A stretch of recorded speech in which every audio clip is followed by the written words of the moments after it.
I'm Kabel Whitby.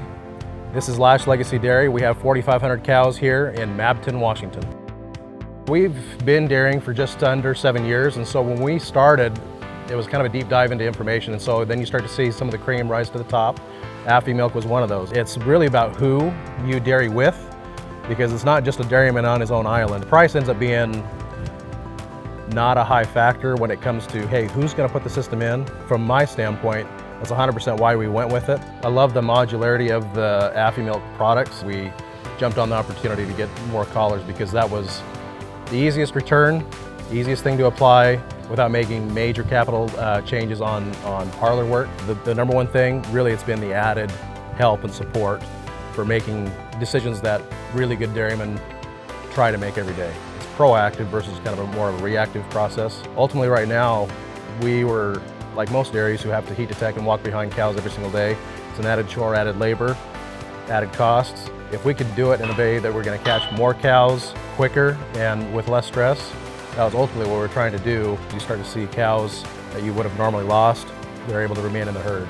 Cows that were kind of slipping long days in milk, they're getting bred sooner. We're just able to manage things a little bit better. Our heat detection rate goes way up, and so when we can drop that 10 to 15%, even if you have that same conception rate, you're still getting more animals pregnant because you have access to that information earlier. Being here in Washington, we've had 2 weeks straight of higher heat earlier in the season, so we're at 105 degrees right now.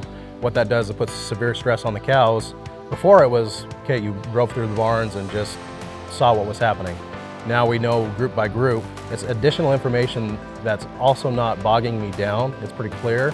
So we know, hey, based on this time, this is what it's going to struggle. Let's try and increase water time, soaking time. More information isn't necessarily always a good thing unless it's presented in a way that is actionable. The information that comes in those forms from Afi Farm is not available on other herd management softwares. Whenever you input a new technology, it's almost like you need to put an asterisk next to every data point because, well, it says that, but she looks this way. The nice thing about Afi is you don't have to necessarily put that asterisk there. On heat detection wise, you're able to catch those cows that don't look ready, but they feel ready. And as long as the system's set up and running the way it needs to without any other interference, the answers are right.